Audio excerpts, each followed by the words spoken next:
Yeah, hot duty in a box. Who doesn't love it? I don't know. I mean, Julianne Moore's character in May December. Yeah, she was just like, oh, throw She's it. like, it's not shit in a box. It's just poop in a box. Yeah. I said shit with an S C Yes. H because we live for the shit family. We here. do. But how do we even do this anymore? Hi, I guys. feel like I'm rusty. Let me just say this. Hi, everybody. Yes. Welcome to the new year. And by that, I mean, this month is a month to celebrate. January. No, hold up. Jan's, Janual, Janbury. Jan's, Janual, January, Janbury. Janbury. Yes. Jan's, January, Janbury. Yes. January. If you guys don't know what Jan's, January, Janbury is, look it up. Read a book. Yeah, it's fashion. It is fashion. The fashion is probably somewhere in between. Let's see here. It's a sundress. It's a sundress. It's a sundress from Anthropology. Yes. But no, maybe not Anthropology, but a Chico's, and Hobby Lobby. Yes. Or Michael's. The Hobby. Yes. See, definitely not Hobby Lobby. We're not Hobby Lobby people here. The only time you go into Hobby Lobby is when you need to take a shit. Yeah. And I said that SCHIT. And that's the only time you go into Hobby Lobby. Yeah. But I could totally see her hot gluing patches and pins. It says patches and pins, and in glitter on the back. Jan. Yeah, Jan's January Janbury. 2024. 2024. It's every year. It is Janual, as we all know. It's Janual. It's always Janual. So welcome to the new year, everybody. Welcome to 2024. We have been very busy, the two of us. We are trying our hardest to get back into the groove. Listen. Stupid busy. You guys might be getting an episode every other week until we can get situations figured out, and that's okay with us because we're not being paid. And so if you're gonna get what you're gonna get. So if you guys want more, then what you need is to like, comment, subscribe, rate, review, and also the Venmo us. Venmo down below. Yeah. And we'll put our accounts and routing numbers for you to easily find and not steal from us, though. No. You won't get any of that information, but we will. So definitely PO box us blank checks. Yes. But only still from your rich auntie or uncle. Take them blank checks and send them. Yeah, anybody's blank checks will do. As we are not biased when it comes to blank checks. So I'm still kind of obsessed with Jan's January Janbury. Yeah. Because that's what we're celebrating this month. Yeah, I feel like this episode is about Saltburn, which I think features a lot of Janburys. It is. It's Jan's Janual. Yeah. What are we going to do for Jan's Janual? What are we doing for Jan's Janual? Jan's Janual is coming up. Yeah, what's the theme? What's the theme of 2024, though? Like if Jan's Janual, January, Janbury had a theme. It would be, I think it would have something to do with dogs and cats. Sure. Oh, yes. Like a dog and cat themed birthday party, but times 100. Yeah. So what would the costumes be though? The costumes for the ringleaders, ringleaders, cat and dog ringleaders, or just everybody in like a lesbian vest. Oh my God, John! The theme would be dog show, but they would be dog show. But because they're inclusive, it's a dog and cat show. It's a dog and cat show, and also everything in between because they're. It's a spectrum. It's a spectrum, and so that's what it would be. It would be themed like what are those things called? The kennel. What are those? The kennel club. The kennel club dog show. Purina Kennel Club dog show. Is that what it is? I think so. Maybe they show it on Thanksgiving. Why are they always touching dogs' buttholes? I know. We watched it this year on Thanksgiving, and it was like there was a lot of holding dogs by the butt. It's so weird. I don't like it. I'm like, do you think this dog can't be comfortable? No, and also the owner is too comfortable holding a dog by its butt. Yeah. And by its anus. Yeah. And also it's like, I don't get it. Are you like it's Are you trying to stimulate the dog? Do you know those little chewy, the little soft chewables? It's like a little suppository. Yeah, yeah. That's what I imagine. They're like, here's your treat, but since you're going to gain weight through the mouth, we'll put it right. We're gonna boop it right in there. I mean, listen, we're cutting out the middleman, and we're just going to put it right in your butt. Yeah, as anybody would. I mean, that's what I do with all my dog treats. Yeah, so, just put them right up the butt, and they taste better that way. Yeah, but you know who also loves to be on all fours? Oliver Quick? Oliver Quick from Saltburn. Which sounds like a dog's name. Yeah, Oliver Quick. Oliver Quick. Yeah, so Saltburn. It is a movie that is and that is by the way, welcome here to Mean Girls Interrupted. I always feel like we always beat around the bush about what show it is. But I mean, I'm gonna get right to the facts here. I shouldn't say if you can't read. There are people who are visually impaired, and I'm so sorry. Yes, it's true. They cannot read. They can't read on a screen. But girl, talk about Braille. Let's talk about Braille. Let's talk about visually impaired people and reading because they can tell you're ugly by touching your face. What a roast! The most. John, can you imagine? The biggest roast. Somebody just rubbing your face and being like, I'm Happens good. To me all the time. Like, I'm good. Happened to me yesterday. But and we're not over here making jokes about that. I'm talking like you guys have all the power to take somebody's self-esteem and throw it right into a pile of dog trash. Shit. Oh, I forgot about our tagline. Throw it in the trash. Throw it in the trash. Throw it in the trash. 2023, throw it in the trash. Yes, 2023 has been thrown in the trash. It was awful. It was terrible. And I'm glad that will never be seen again. That old dusty witch is behind us. That it is. Literally behind us. Day 2. Watch out. 2. She's behind you. Yeah. Yesterday was Jan 1 and today is Jan 2. Every single day of this month it's just Jan. Yeah, it's the largest franchise of any month ever. It's just Jan. It's Jan 1, 2, 3, all the way to 31. Everybody, it's like there's 31 installments of Jan. Do you know those people whose birthdays happen and they're like, "It's my birthday month," and it's like, no, I do. No, it's not. I am so glad you brought this up because a birthday month, John, is the most ridiculous thing I've ever heard in my entire life. Here's the PSA for those of you out there who have birthday months. All the narcissists out there who think that an entire month is entitled to them because it was their birthday for one of the days. It's like, there are so many people who were born on the exact same day as and time as you. You are not special.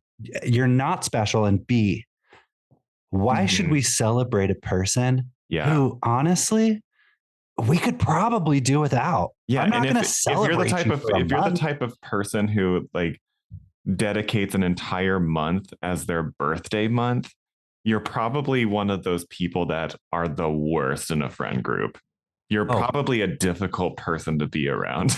You're the one you are the person who everyone's like, should we invite them? You are that type of person who is probably heterosexual, cisgendered, and you probably are the bride who asks for everybody to come to their bridal shower bearing specific gifts. You're the type of person to send an invoice to somebody who didn't make it to your wedding, and so you're charging them for the seats they couldn't fill. That's very specific, Travis. Do you know somebody who did this? I actually read about a person online who did this, and I thought that's atrocious. Oh, wow. They sent him an invoice. Like, I'm sorry. Nobody told No. you to spend $170 on a plate of fucking chicken fingers. So that doesn't make any sense because it's like, if they had shown up, they would not have had to have paid. No, the person was going to pay anyway. So it's like, we're going to charge you for this. It's like, I don't know, open up that card that your Aunt Gina brought you. She just paid you like $5,000. Yeah, so weird. Also, you know what needs to be canceled in 2024? Straight people. That, and also store registries. Okay. Okay, wait, no, I'm gonna hear you out, and then I'm gonna have a counterpoint. So you because store registries in 2024 are canceled. It's ridiculous to like go to your local Target or your local Walmart or whatever and build out an entire shopping list and then force the people who are coming to your wedding to go buy all those things. It is okay. I will listen. I see your entitlement, and I will raise you. Yes. But also I'm going to take some of them cards back, girl. Okay, cool. And here's why. If you're fast enough on that registry, you can buy the cheapest item, and you're not going to disappoint them. Oh, now, right. I don't know what to buy a person on the registry, but here's where I'm gonna go down a different path from you. Okay. If I can afford something on your registry, and you don't like that I brought you what I could afford, you're not worth the salt anyway. Yeah, but it just whatever that expression is, salt, how you just like, that it burns sometimes, and then you get a little bit of a salt burn. Yeah. We're still on topic, everyone. But okay, I hear you on that. It does make it easy for the buyer to be like, okay, what's the $1.99 thing in? There you go. But also just like the mentality of like the people being celebrated. You have invited all these people who you supposedly love and care about to your wedding, your baby shower, whatever straight event it is, and you're like, how can we crowdsource like the guest list honestly, to get all of these things that we want and need? True. It's honestly, like, it is the most selective, because they're like, who would bring this? Bitch, you know what I'm bringing to your wedding? Syphilis. Yeah, I'm bringing syphilis, and you know who's getting it? Everyone in the band, everybody all the groomsmen. Yep. The groomsman was the one who gave it to me, and I'm bringing it back. Yeah, this is called circling it back. Yeah, since we're in that part of the year. This is the concept for It Follows 2. It takes place at a wedding. There's going to be an It Follows too. I'm sure there is. It was very successful. It was. Also, it's very creative. It's a very creative movie. I've never seen it. I should see it. I think you would enjoy it.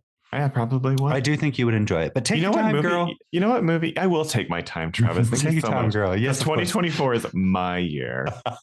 Oh, it is. Yes, because it's your birthday year. It is my birthday year. Is it? Yeah. You're going to have a birthday in 2024. Oh, that's right. This entire year is my birthday year. Yeah, because it happens at the end of the year. This is your entire year, John. Yeah, forget about January Janbury. Yeah.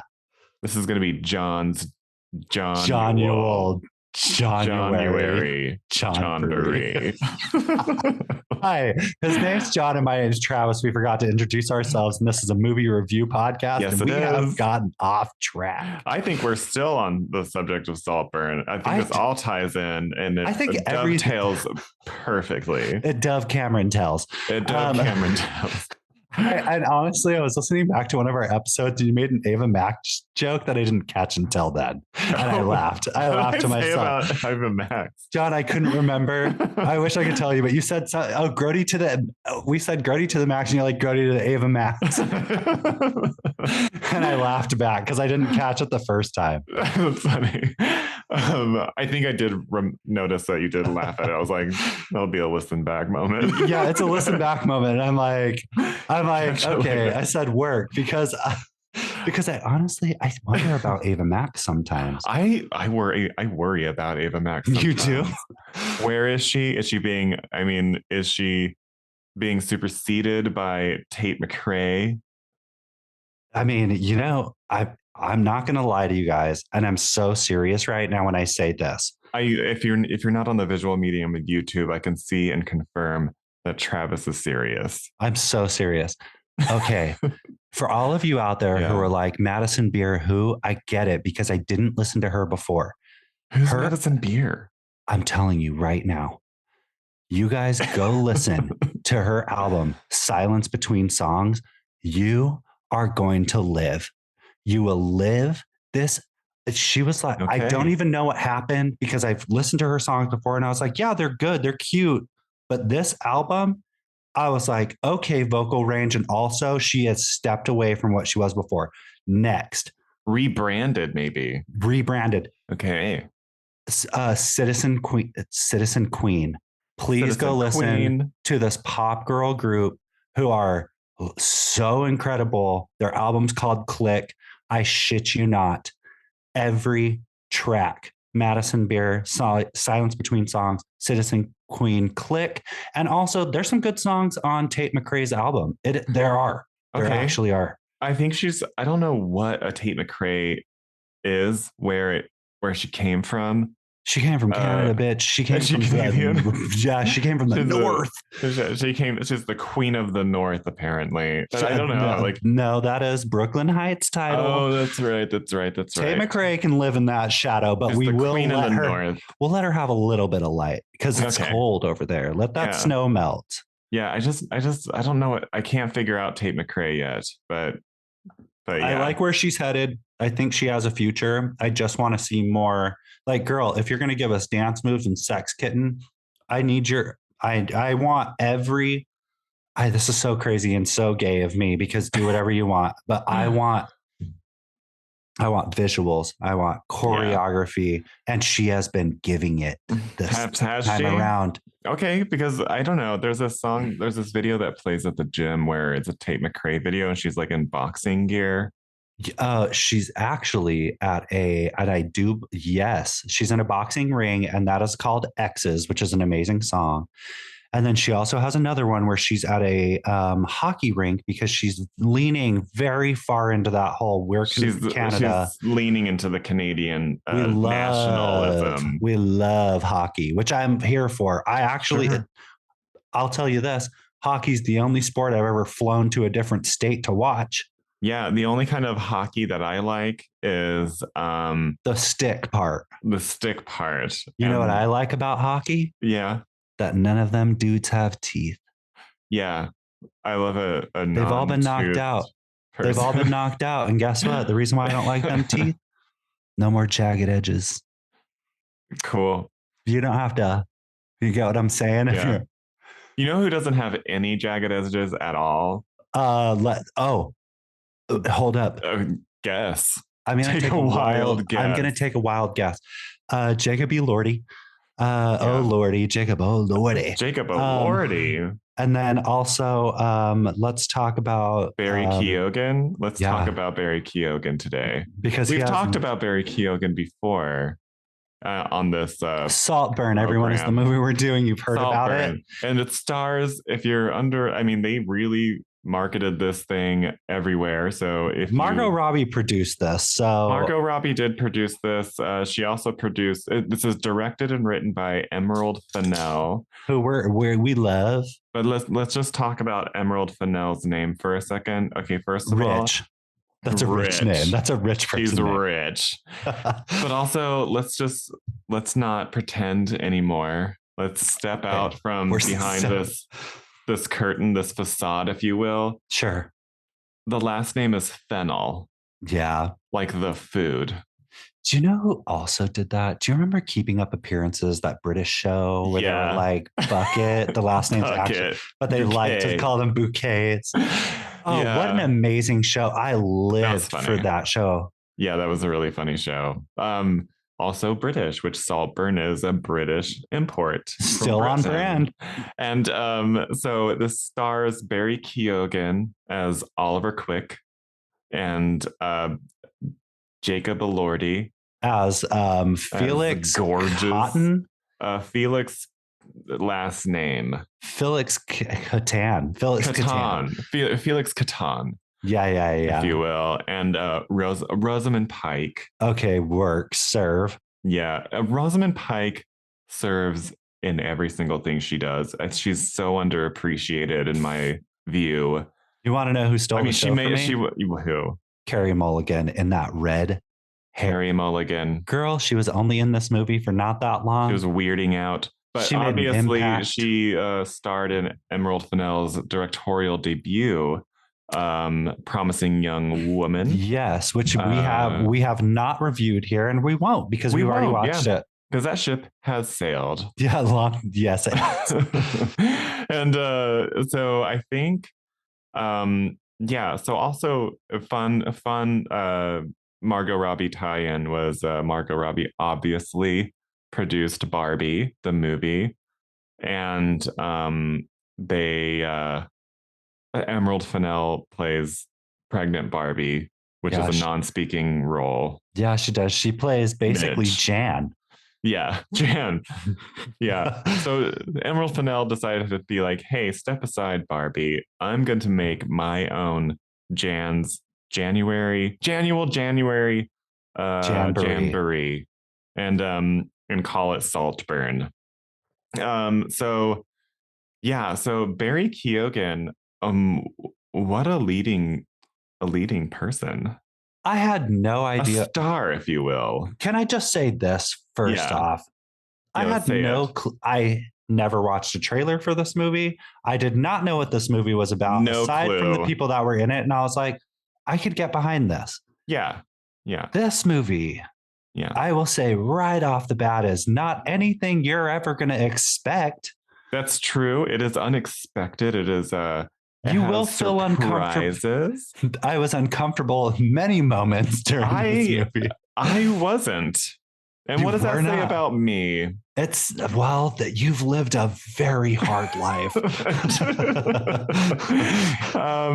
Like you're weird. No. Hard Knocks, girl, because there were some moments in this where I was what moments made you uncomfortable? By the way, we spoilers alerts. Spoiler alert. You guys can watch this for free on Amazon if you have Amazon Prime. Whatever. Do whatever you want to do. But we're gonna spoil it. But what moments were those that made you shift or kind of cringe or get a little flustered and uncomfortable in your chair? Okay, so one of them was like, girl, please do not lick the bottom of a tub. Like, I need you to not do that. Interesting. That's so crazy. That's actually so crazy. I thought it was relatable content. I saw myself in this movie. The reflection in the water pooling at the bottom with all of the that word that rhymes with Schmeeman. Or sorry, Neiman Marcus. Rich people. Siemens Marcus. Also the whole like, well, lucky for you, I'm a vampire. That was crazy. Right. That was John, that was crazy. There is a character who is it's that time of the month for her. And Barry Keoghan, he takes it and runs with it. He's fine. He takes it and runs with it. You know who looks at an opportunity is like, yeah, sure, there's some bumps in the road, but I'm driving the right vehicle. Yeah, he's gonna stare that gift horse right in the face. Yes, he is. He's gonna stuck it. You know what else he's gonna do? That gift horse also comes in the form of a freshly dug up, a fresh grave.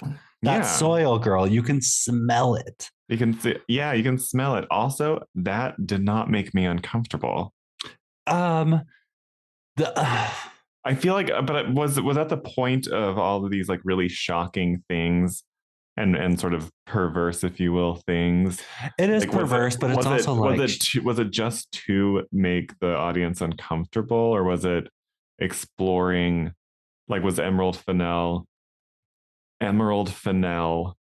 was she like expressing a certain, maybe a little bit of queerness about her that she likes to fantasize about. I hope so. But also, who knows? Like, truthfully, who knows? Truthfully, who knows? And you know what? You know which part what I thought was pretty amazing? Spoiler alert. Sure, tell me. Rosamund Pike, Barry Keoghan ripping out her ventilator. That was pretty amazing.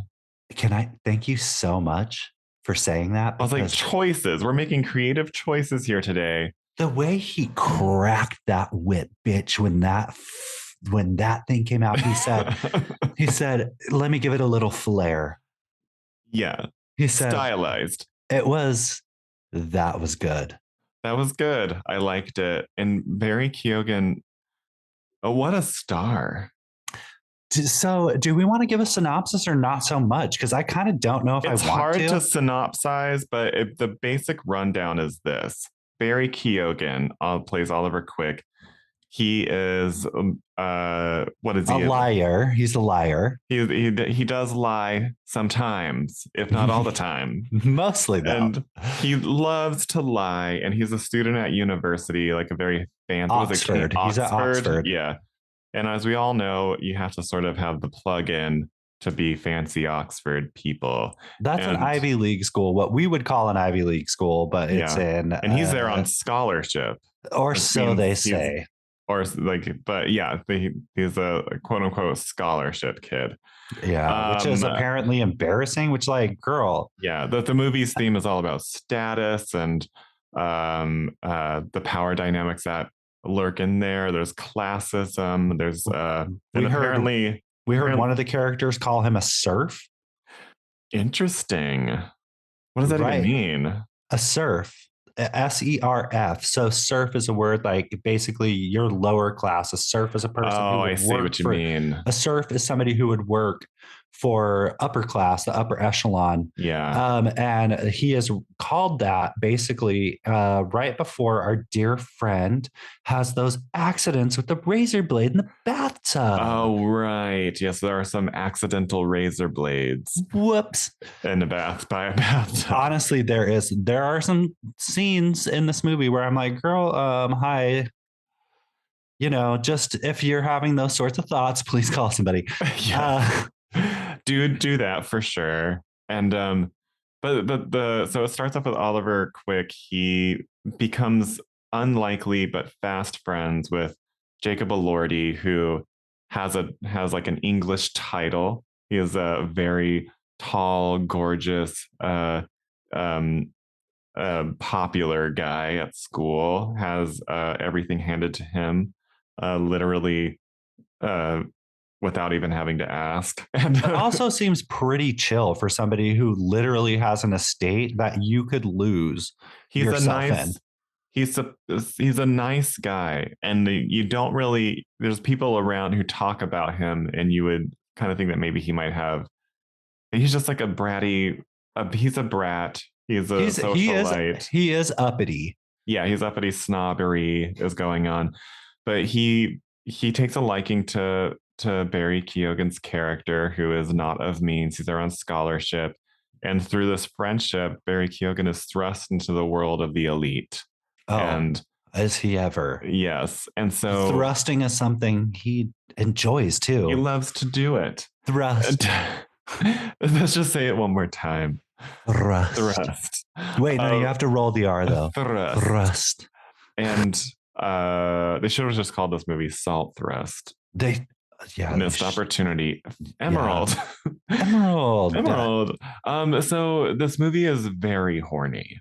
Oh, it's the horniest movie I think I've seen in a very long time. I do like that. Yeah. It's like it's horny in the way that like White Lotus was horny. You know what I mean? Yeah. I totally. Actually, you're 100% correct because they are rich. It's a rich people horny, which is Is that a different? There's a level of debauchery going on that only the elite can handle. Hi, if you're rich and you're watching this on YouTube, can you comment down below? Do you party like Rosamund Pike? Like what? How do you feel when you're horny? Explain to us what that. Where does it start? Does it start in your wallet? Yeah. Like I don't. Do you get on all fours and lick the drain of a bathtub? Yeah. Is that what you do? Yeah. Are you like trying to get that salt lick, girl? Not just a salt burn, a salt lick, because you know that water was vile. Yeah. Does using sex as a power dynamic tool, you're kind of a thing? Because we want to know. Yeah. Because this world that Barry Keoghan is thrust into is superficial. It's a very superficial, it's a very a lot. It's how what's the word? It's over the top. It's excessive. It's excessive.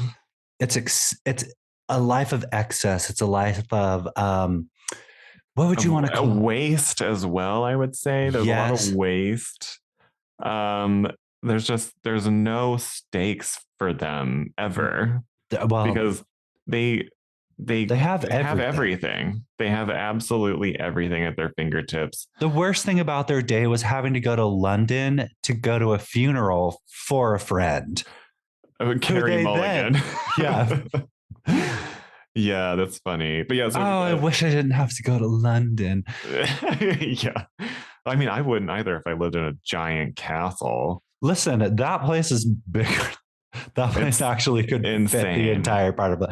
That place is so crazy. It's so crazy. What an estate. People live like that. I know they do. And John, that is it's disgusting. It's disgusting. Question mark though, because like if you could have that, would you get lost in your own home? I would get lost in my own home. How do you even paint that many walls? You don't. Everybody else does for you. They just wake up and start drinking immediately. That's all they do. And but anyway, so Barry Keoghan is invited to Saltburn Estate, which is Jacob Elordi's family's home, which is a giant castle complete with a crazy hedge maze that has a really sexy minotaur in the middle of it. John, I was here for. I was like, okay, let's do this thing. I said Lil Nas X had something to do with this. Everyone watched the Lil Nas X video and was like, you know what? That's going to be in Saltburn. That's going to be in the center. Taking it. Also, ew. What? Ew to the person who opens the door to meet them all. I can't remember his name. The butler. Oh, the butler. John. The butler is really funny. He's funny. This movie is a dark comedy for those out there. A psychological thriller, but dark also comedy. I would say it's a gothic tale. The butler is bordering that line of what do we want to call that? You know how when they almost look real, but they sort of look fake? I have it on the tip of my tongue. It's called wait. No, I've lost it. We've lost all control of that. We've lost all control of the word. So it's funny because whenever he goes Uncanny Valley. I found it. Everyone. Does he not? He does. Yeah. He looks there's a lot going on. Do you think that's supposed to be? Because he also made me feel weird looking at him. I was like, I think it was probably a deliberate casting. Like, choice. Which side is this person on? Because I couldn't tell. Yeah. I think he's on his side. Who's his very own side. He's riding his own coattails. He sticks around. But wild. But yeah, so Barry Keoghan, he goes to this house for the summer, and it's Demi Lovato song "Cool for the Summer." Just cool so you for all the know. summer. Yes, that's the song. Her best song. No, literally, I truly think the song was written based off "Cool for the Summer." If you listen to the lyrics and watch this movie, but play the song backwards because you have to. You play Demi Lovato's song "Cool for the Summer" backwards, and it's just the theatrical release of Saltburn. It's just ghosts screaming at each other. Yeah. And so Barry Keoghan, he's quickly like a fish out of water. But then he starts to slowly but surely start to lie to people. And we as the audience know that he's lying, but we don't know why. He's assimilating because that's why. Yeah. So he's like manipulating people. He manipulates the sister, I the live. the American cousin, I guess, who's living there. Yeah, whose And name is Farley. Guys, Farley, Leigh. we need to all No. collectively forget the name Farley. Farley. Farley. Farley. Ugh. So, and he also starts to manipulate the mom, Rosamund Pike, who's Very easily. Yeah. She's John, susceptible to things, to words and manipulation. But I mean, so everybody starts to take a liking to him except for cousin Farley, who is onto his game because he's pulling the same con on this family too. Like Barry Keoghan wants to stay at Saltburn indefinitely. John, imagine those two together. What a power couple. They could own the world. They could have owned the world, but they were nemeses. They were. And all they had to do was just band together. Girl, the power form an alliance. They could have been the walking definition of the literal worst. Well, Barry Keoghan tries to during a party. He there's karaoke going on, and he tries, because Farley has saw some indiscretions involving period blood. Yeah. He has something over Barry Keoghan, so he tries to form an alliance, which is quickly undermined by Farley and embarrasses Barry Keoghan. And so Barry Keoghan straddles him naked in bed, as you do to threaten somebody, and forces him to behave and coerces him to do so with sexual intercourse. Yeah. And so the theme of power and sex and classism is abound in this movie. Yeah. But it all sort of culminates because Rosamund Pike is like, you know what? I really like you, Barry Keoghan. Let's throw a birthday party for you. And boy, do they ever throw a birthday party for Barry Keoghan. It's like the craziest birthday party. John, it looked so fun. It looked very fun. Looked so fun. Even though like hour one, there's somebody throwing up in a fountain. How much more fun can you have? Just get it all out and then go back to the party. And then go back. Girl, you're not waking up with a hangover. You have nothing in you. Yeah, you're fine. You're good. Drink a couple glasses of water. You're going to be okay. So they throw him this massive blowout party at Saltburn. And but not before. Yeah. Not before Jacob Elordi's character, Felix, finds out that Oliver Quick is not so quick. Yeah. Oliver Twist. The Oliver Twist of it all. Oliver Quick is actually of means of kind of an upper middle class suburb. And he had lied to Jacob Elordi and said that his dad had died to hurry to get into his favor, gain sympathy, get closer and bond to Felix, Jacob Elordi, so that he can get into Saltburn. And so Jacob Elordi finds it out and surprises him with a quick trip over to home because he hasn't seen his mom in a long time.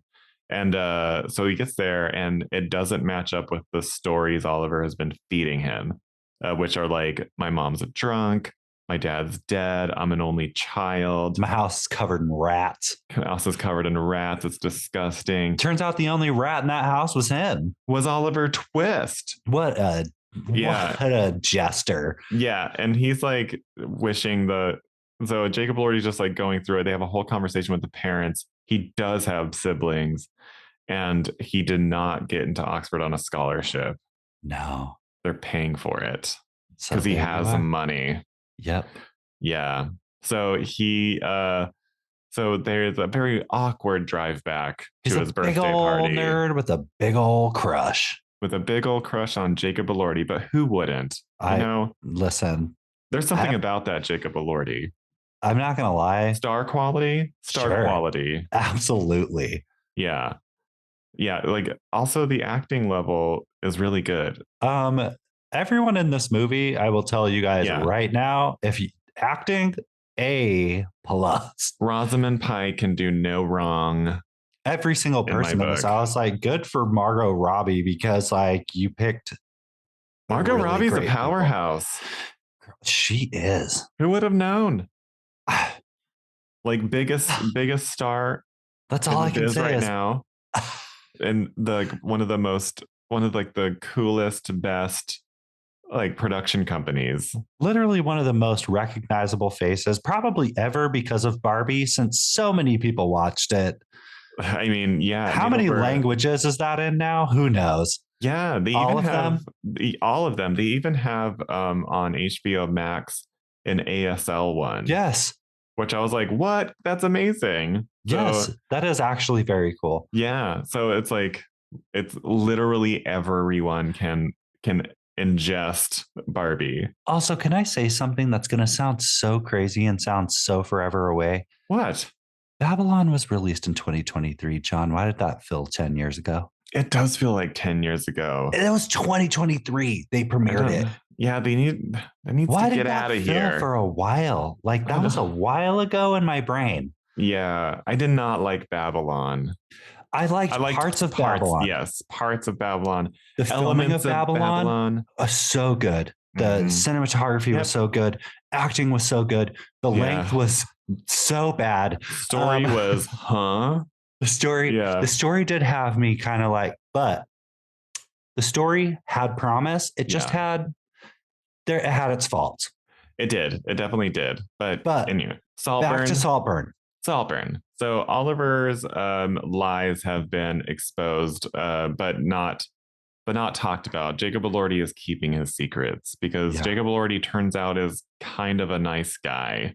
Yeah, and also he really doesn't want to be embarrassed. He doesn't want to be further embarrassed. I actually think it's about saving face. It's him being nice, but also he has to save face because he brought like this lying stranger into the house. But guess what? The problem is him though, because in the beginning, if you remember, when Oliver first gets to the house, the whole family's gossiping about Oliver and his alleged family. Mm-hmm. Oliver told this to Felix, and Felix chose to share it with everybody, and he didn't have to. Right. He could have saved himself having to save face by keeping his mouth closed. Right. But the family loves So he's also not a very good person either. Yeah, he does have his faults and flaws and stuff like that. He is nice in a sense, but he's also very Yeah, but then instead of telling everyone. Yeah. So Oliver's whole thing is going to be blown out of the way. So he's spending the whole entire birthday party like thinking and calculating, plotting. And so he confronts, he follows Jacob Elordi into the maze and where he's like getting mid-coitus. Interrupts mid-coitus. Welcome to the stage, mid-coitus. And he's like, hey, Jacob Elordi, I think this is a bad time to talk. And then Jacob Elordi's like, yeah. And so they kind of have it out, and Oliver confesses that he does love Jacob Elordi, and he just did all those lies to impress him, to get into his good graces, and to get closer to him because he loves him. And then he leaves back to the party after Jacob Elordi takes a big, huge swig from Cristal. From Cristal. Throwback. Yeah. And then for those who know. This movie does take place, by the way, all in 2006, which is very specific. Which is weird. It is very specific. It didn't need to, but it did. I kind of enjoyed that it did, though, because it like put a timestamp on it, and I was like, yeah, this all checks out, actually. Yeah. Who knows why, or the connection Emerald has to 2006. 2006 must have been a year for her. She experienced this. Probably. I'm sure it's not far off from what she's seen in her circle. This is based off a true story, and just Emerald won't tell us. Yeah, she's a rich gal. So so she so Barry Keoghan, so in the morning after this big huge party, Rosamund Pike finds Jacob Elordi has died in the same spot that Barry Keoghan left him that night before. And so they have a whole funeral.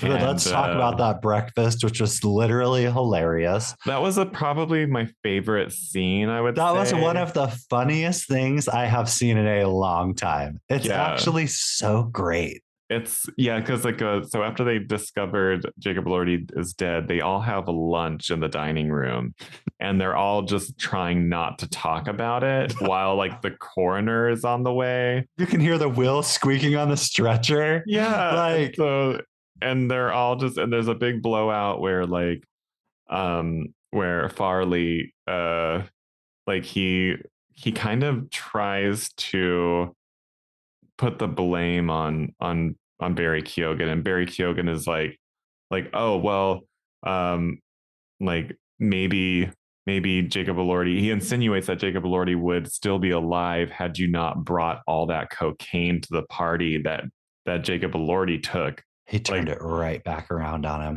And so which results in Farley being exiled from Saltburn immediately. No more money. You've been cut off. Sorry, girl. Bye. Sorry about it. So Barry Keoghan is like they do the funeral.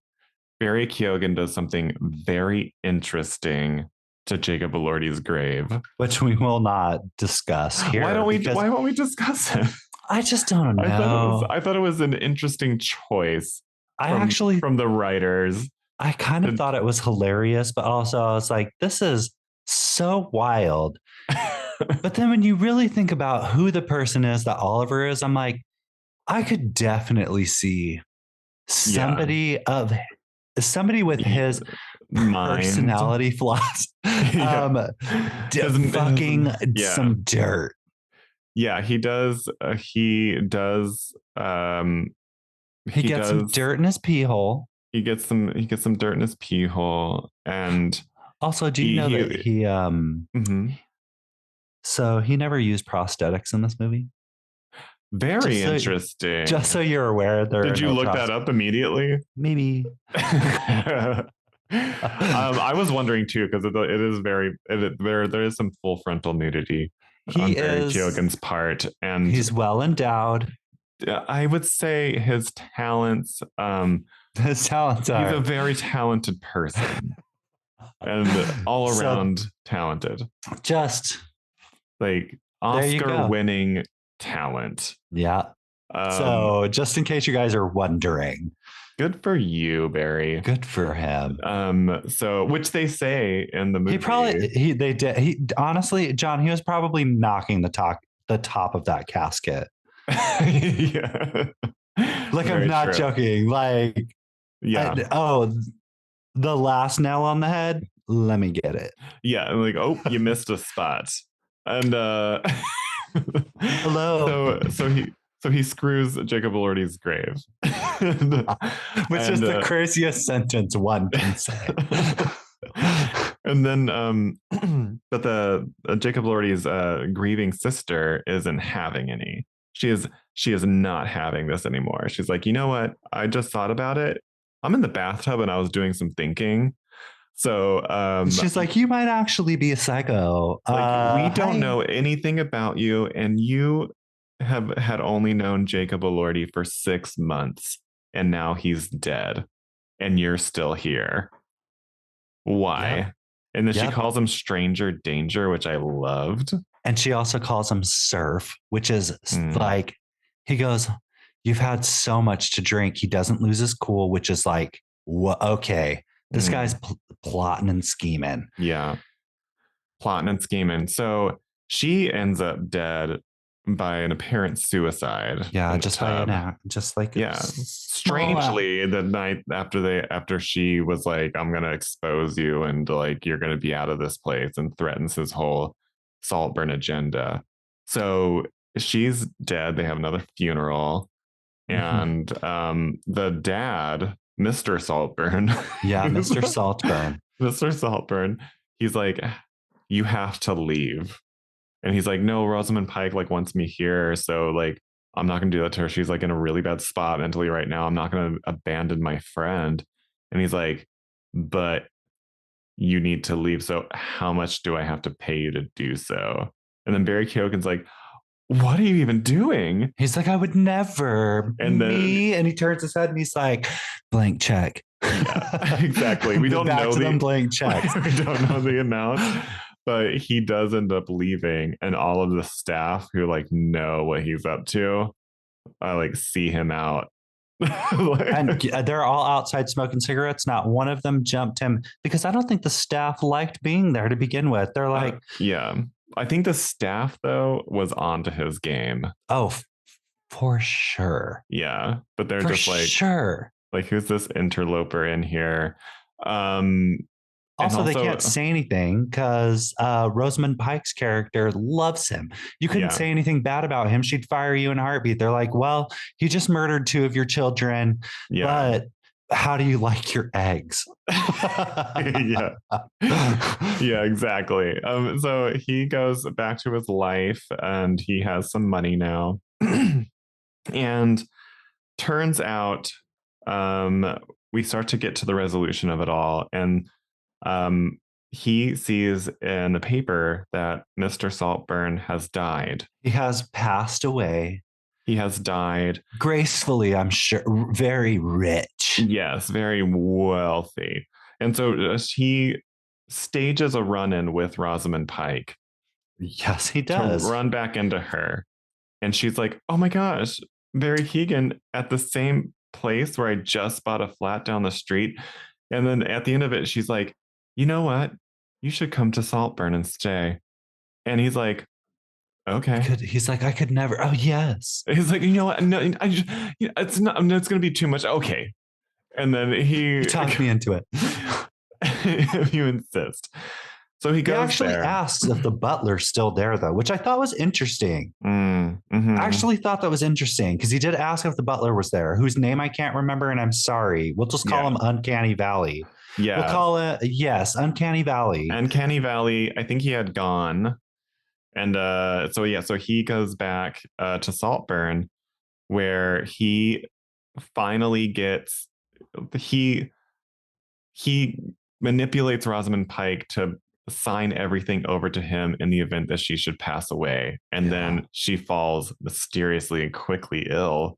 Yeah. And he's just waiting for her to kick the bucket and cash Girl, that was Oleander's. Oleander's, I believe it. Yeah, Oleander's. I don't even know if they have it. Honestly, it was probably foxglove. I bet you said, bitch, here is a little foxglove flower. I'm going to put this in your morning tea.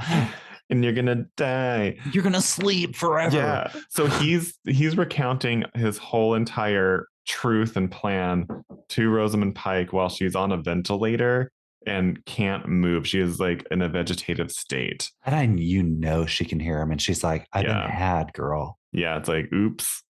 And literally, like you said, when he rips that ventilator out of her throat, do you know what that gave me? Mortal Kombat 1, Sub-Zero's fatality, finisher, ripping the spine out. Yeah, definitely. That is what it felt like to me. I said, this is Mortal Kombat, bitch. It was Mortal Kombat level violence. Like, this is crazy. It was violent. It was cool. And so we see visually all the pieces that were missing. The way Barry Keoghan meets Jacob Elordi, he staged because he put a thumbtack in his bike tire, and then followed him. And Barry Keoghan, he overdosed. He spiked Jacob Elordi's champagne and caused him to overdose. Cristal, right? Cristal. Yeah. And caused him to die. Of Showgirls fame. Cristal of Showgirls fame. Showgirls fame. And he stage managed this whole entire thing. He put razor blades. Girl, he stage managed. He did stage it. He is the ultimate Mama Jerry. He controls everything. Exactly. So he was like he mothered his way to the top. Yeah. And Barry Keoghan was mothering hard. And then he poisoned Rosamund Pike and kills her and takes Saltburn. He takes it.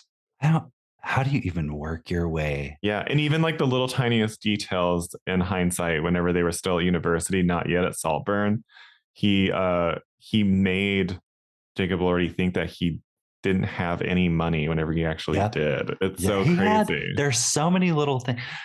This movie's, I did not know what I was getting into. Yeah. I literally thought this was going to be a school drama. I had no clue. And then there are so many. So Barry Keoghan is now like a billionaire living in a castle all by himself. And he decides to celebrate by dancing around naked. No prosthetics, apparently. I love the scene. It was a great scene. I actually think it's probably one of my favorite, and not the nude part. It's so chaotic and it is so wild. Yeah. And he's just like, he's eating. He ate. Speaking of John, he was Buffalo Billing through that house. He was Buffalo Billing through the house. And and then it ends, and that is Saltburn. That is Saltburn. John, did you feel the burn? I did feel the burn. At first I didn't feel the burn. I didn't. I remember you and I spoke of it because here's the thing. Until it went from the college thing, I was like, where are we going with this? Because I didn't want to be the slow, like cutesy, like, oh, it's going to be this rich felt like man. It felt like it was like turning into like a teen movie almost, like the whole university sequence, like the first 30 to 45 minutes before they arrive at Saltburn felt off to me and kind of a little boring. And here's the thing is, okay, so I can recognize that, but also I love the hard left it took, because you think you're getting one thing and you get one of my favorite lines out of this movie out of it, when that girl is like, the girl who was seeing Felix is now about to have intercourse with Oliver, and it's like, do you think it'll make him jealous? And he goes, I don't think it'll register at all. And you're like, there's something wrong with this person. Saltburn. And she gets it because she knows exactly. I'm not even a twinkle in this dude's eye. I thought I have a lot of thoughts. Yeah, it's a very interesting movie. I liked everything whenever they finally get to Saltburn. And the manipulation starts. That's whenever for me I was in, because I was like, before that I was like, where is this movie going? Like, why are we following like this? What's the point? And then we start to see Oliver, he begins to lie and we don't know why. And then that for me like raised the tension. So I was like, oh, he's lying.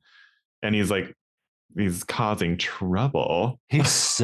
John, he is sowing these crazy seeds of deception. And you don't, and then it's not until like Farley knows what he is. And then like you see, you kind of piece together that Oliver is after staying at Saltburn indefinitely and like having a nice little time, but to what end? The twist at the end was like, oh, he like wants to take all of their money and own Saltburn and kill everyone. He is psychotic. He is a psychopath. Yes. Okay, so since we've got through it, and we hope you guys enjoyed our little synopsis, John, what is your Rosamund, Pike, and Thorn? What's your Rosamund? And what's your Pike? What's your Pike? My Rosamund is... Is it Rosamund? It's Rosamund. It is? Okay, honestly. Because she's fancy. That makes it sound even cooler. Okay, Rosamund. Rosamund Pike. What's your Rosamund? My Rosamund is Rosamund. Rosamund was Rosamunding. Was Rosaming hard. So amazing, dude. Yeah, it was. She's so good. Yeah, she's so. Yeah, her. Also, Barry Keoghan. His performance was really, really good. I was invested, and I really liked how pervy everything was. It was so pervy. This movie was so pervy. Emerald Fennell and her, I forgot the other writer that she wrote this with. They sat down and was like, let's perv out. Let's be so horny, but also rich horny, which is a different horny, I guess. It's a different kind of perv. It is. It's an aspirational perv. Right. Yeah. What's your Thorn? What's your pike? What's your pike? My pike is definitely let's see. The beginning. You know what I mean? Yeah. Even though it all does like tie up and nicely and pays off in the end. Like I didn't appreciate the tone in the beginning because the tone do be shifting. I can see what you mean, how it feels like this. So it felt like an early aughts like teen movie with really petty themes. Can I tell you that it felt like it was bookended? Yeah. Yeah. To me, even though I did like how it switches to this thing, it felt like, oh, I'm so sorry. I'm so sorry. so sorry.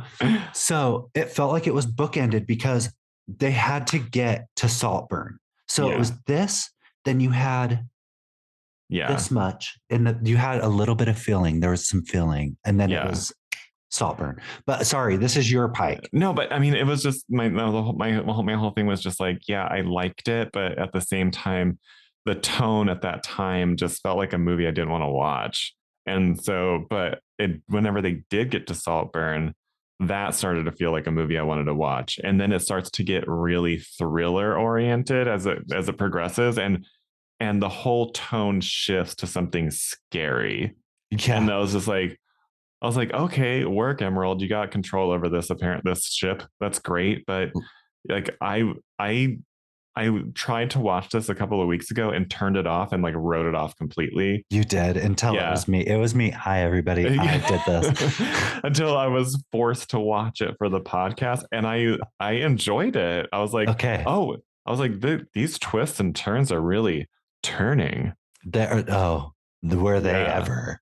They're twisting and they're turning and this is a maze, bitch.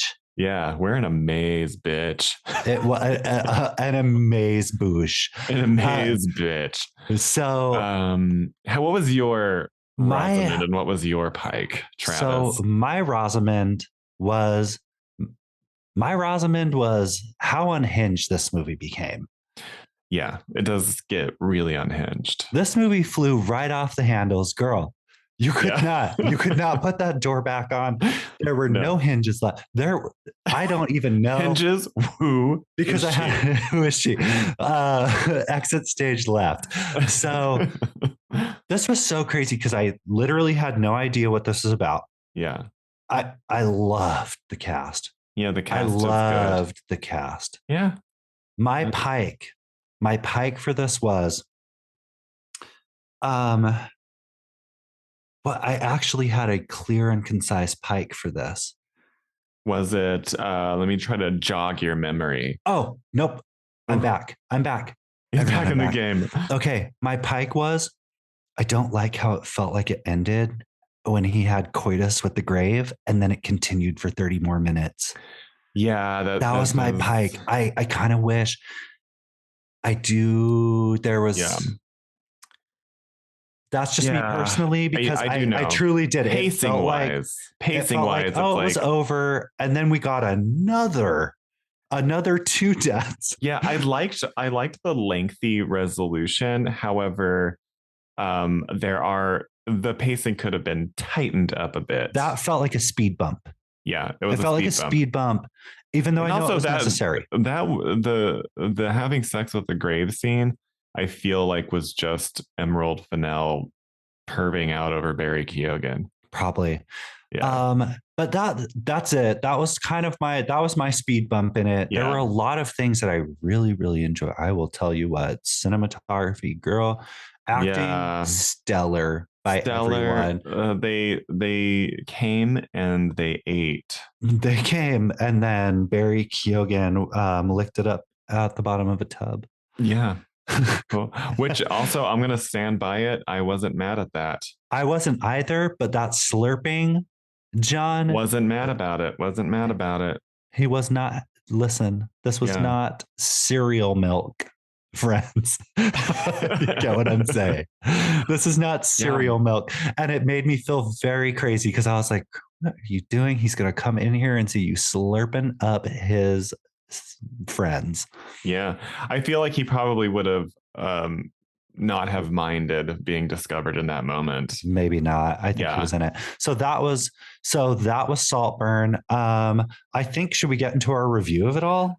Did we just do that? We did our Rosamund and our Pike, Yeah. but also I think we need, before we get into the Rotten Tomatoes of it all, we need to do our 8 out of our 10. Oh, that's right. We do rank our out of 10 on Mean Girls Interrupted. Okay, so Travis, for you, at 1 out of, there's so many things. There are so many things. So 1 out of 10 funeral stones thrown into a pile of vomit. Sure. I did like that. I'm so glad you brought that up. I love that. I love that little detail, not gonna lie. Yeah. It kind of felt like foreshadowing. Yes. And how much of those would you give? I would give this movie an 8. I think I would give this movie an 8. A solid 8. Yeah. It's not a bad movie. It's not the best movie. This is a wild ride of a movie. Yeah, this movie has commitment, though. You got to admire the commitment. I love the commitment. It definitely subverted my expectations because I didn't know what to expect. It subverts them because you cannot have expectations of any of things that are going on. Like, so it's such an unexpected movie. Maybe that's what I see. That's the unhinged nature of it that kept me interested. I was like, where is this going? Yeah, I think. Yeah. I like a journey. I think I like a journey. And this movie gave me a journey. It gave me a journey, not the band Journey because copyright, but a journey. It gave us Journeys, the store in the mall. Yeah. Yes, it did. Girl. You better wear them soles into the ground. Yeah, exactly. So yes, that's mine. 8 out of 10. You guys already heard our Rose and Thorn. So John, out of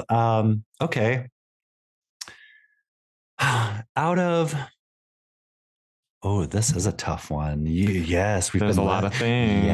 There are a lot of things, details. Okay. All right. So out of 10 karaoke songs that are a subtle roast to you while you're in the company of people who recognize that you are poor, how many of those karaoke songs would you give it? Out of all of those, out of that song that sort of exploits the fact that I'm a nobody. Yep. In front of everyone, who is somebody, I would give this a solid 7. Okay, that's not bad. Just because not bad at all. Not bad at all. Do I think Barry Keoghan is going to be nominated for an Oscar? Yes, I do. Most likely. He's going to be that dark horse. I do believe so. Yeah, he's going to have a leading dude Oscar nomination for sure. I also think that this movie itself might be a dark horse in some areas, especially Rosamund Pike as a best supporting actress nominee. For sure. That could easily go to her. I could see that too. So we're going to have Julianne Moore. We're going to have Natalie Portman. We're going to have who we just talked about. Rosamund Pike. Not just Rosamund Pike, but also we talked. What movie did we do 2 weeks ago? I can't remember. What was it? It was really good. We can't remember. There was going to be who cares? Let's go back and listen to it. I'm sure it was good. Yeah, and so I feel like Barry Keoghan could easily get a nomination because he pulls out all the stops. Yeah. In the drains. Yeah, I was. John, oh yes! How dare you take that joke out of my mouth? I saw it coming, and I snatched it right out of the mouth. There we go. Well, that's good. I think that's okay. So I guess the last thing we do is get into the Rotten Tomatoes. Rotten Tomatoes. The tomatometer is 71%. Hey, the audience score is 79%, which is basically a B. John, both of us, so you were a critic score this time. I was an audience score because I had the 8, you had the 7. Yeah. Mm-hmm. Great. Yeah. This movie is definitely worth a watch. In my opinion, it's worth a watch. It is. Watch it. So don't wild. watch it. Don't watch it with parents. No. Don't watch it with your children. People. Yeah. Don't watch it with anybody you wouldn't be comfortable being uncomfortable with. This movie is rated R and it earned the R rating. Yeah. Like, so I wouldn't have been surprised if this like got an NC-17 at some point. they probably could. I want to see what ended up on the editing floor is what I want to know. Listen, girl, I was just about to say, what did they cut from this movie? Exactly. Emerald Fennell is like watching a lot of crazy footage at home. I'm sure of it. There was some shit in here that they were like, no, we absolutely. Like, that's a little too far. I don't know if we can put this on Amazon. So, no. But good for Emerald Fennell. I think she knows how to spin a yarn. Oh, that emerald. A spin a web, if you will. Yeah, a web with a spider in it. Oh, right. Wait. Oh, no. Oh, no. Oh, no. No, don't say it. No. So that's the show, everyone. Like, comment, rate, review. Follow us wherever you get your podcasts, especially on Apple Podcasts, and like just talk to us every once in a while. We want to hear from you. You can go to Instagram. We actually still check it. We haven't posted in a while. We're busy. But we're trying. We're busy gals, you guys. The celebrities have taken podcasts away from the poor people. And as they do, Saltburn. We have been salt burned. We've been salt burned by the rich. Yes, we have. I'm looking at you, Kiki Palmer. We love you though. But we do love you. We'll never not love you. We'll never not love a Kiki. Actually, she's so funny. Yeah. She's so funny. Well, that's it, Travis.